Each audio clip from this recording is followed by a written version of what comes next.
मूर्तिजापूर तालुक्यातील जांबा खुर्द येथील 1 लाख जमिनीवरील अतिक्रमण तात्काळ काढण्यात यावे या मागणीसाठी तेथील माजी सरपंच तथा माजी पंचायत समिती सदस्य राजू साहेबराव वानखडे यांनी आजपासून बेमुदत उपोषण सुरू केले आहे। जोपर्यंत 1 लाख जमिनीवरील अतिक्रमण काढण्यात येणार नाही तोपर्यंत हे उपोषण सुरूच राहणार आहे असं राजू वानखडे यांनी सांगितलंय। ते म्हणाले, मागील 3 वर्षापासून लेखी निवेदने तक्रारी देऊन व उपोषण करून सुद्धा ग्रामपंचायत प्रशासन व अधिकारी यांनी कोणत्याही प्रकारची कार्यवाही न केल्यामुळे नाईलाजाने उपोषण करावं लागत आहे। ग्रामसेवकांच्या हलगर्जीपणामुळे हे खांब थंड बसत्यात पडलाय।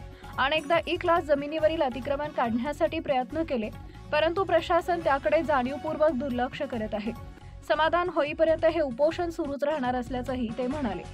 समाधान सुधा मोहड यांच्या 1 लाख जमिनीवरील अतिक्रमणासंदर्भात 2 नोटीस दवंडी दिल्यावरही यांनी अतिक्रमण केलं आहे। या संदर्भात तहसीलदार कार्यालयानं 3 वेळा नोटीस बजावली परंतु ग्रामपंचायत जांबा खुर्द यांनी त्याकडे दुर्लक्ष केले। जिल्हा परिषद शाळेसमोरील मुख्य चौकातील व जिल्हा परिषद शाळेच्या मागील स्मशानभूमीकरता राखीव जागेवरील अतिक्रमण तात्काळ काढण्यात यावे। कैलास एकनाथ पेटकर यांना 500 चौरस फूट जागेचे नियमाकुल करून तयार केलेला नमुना 8 त्वरित रद्द करण्यात यावा व त्यांनी तहसीलमध्ये चलान भरली नसल्यामुळे त्यांचं नाव नियमानुसार अतिक्रमण धारकांच्या यादीत घेतले नसल्यामुळे त्यांचे अतिक्रमण तात्काळ काढण्यात यावे।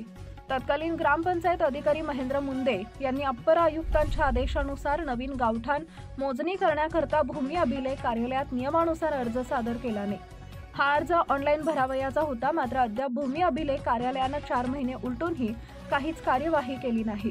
त्यामुळे संबंधित ग्रामपंचायत अधिकाऱ्यावर अप्पर आयुक्तांच्या आदेशानुसार कार्यवाही न केल्यामुळे महाराष्ट्र शासकीय कर्मचारी अधिनियमानुसार शिस्तभंगाची कार्यवाही करण्यात यावी असंही ते म्हणाले। की बाकी आज 2 दिवस मी उपोषण केलं।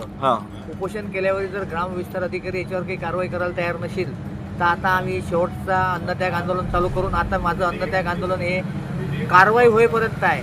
प्रशासनाला माझी अशी विनंती वजा इशारा आहे की बा तुम्ही सगळे आदेश पारित झाले आहेत, दवंडी झाली आहे, नोटीस इश्यू झाल्या आहे, हे झाल्यावर तुम्ही भिवून कोणाला राहिले। मग याचा अर्थ माझं असं म्हणणं आहे बा की प्रशासनच अतिक्रमण धारकाला प्रोत्साहन देते का हा माझा आरोप आहे। आणि तुमचा ग्रामपंचायत अधिकारी हा नुसतं त्या अतिक्रमण करून त्याची लावगण तर घेऊन राहिला नाही की जून महिन्यात दवंडी दिल्यावरही जर ते अतिक्रमण करून राहिले तर माझा असा आरोप आहे त्या ग्राम अधिकाऱ्यावर बा की तुम्ही त्या ग्रामीण भागातल्या प्रथेप्रमाणे बा त्याची लावगण घेऊन त्यांना अतिक्रमण करू देऊन राहिले का, याची पण सखोल चौकशी व्हावी। तसेच त्या ग्रामपंचायत अधिकाऱ्याची जे अप्पर आयुक्ताच्या आदेशावर त्यांना अजूनही भूमी अभिलेख मार्फत मोजणी करायचा प्रस्ताव 5 महिन्यात पूर्ण केला नाही। बाकीचे माझ्या अनेक समस्या या सगळ्या गोष्टीवर गटविकास अधिकारी साहेब यांनी सगळ्यांनी असं तात्काळ किंवा तहसीलदार मॅडमचे 3 पत्र गेले, गटविकास अधिकाऱ्याचे 2 पत्र गेले, बाकीचे सगळे पत्र दिले। मला सुद्धा ग्रामपंचायत अधिकाऱ्यांना 2 वेळा लेखी लिहून दिला की आम्ही कारवाई करतो।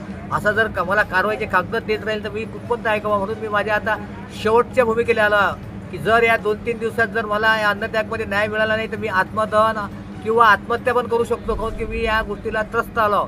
मला या गोष्टीत न्याय पाहिजे, मला बाकी काही घेणं नाही आहे।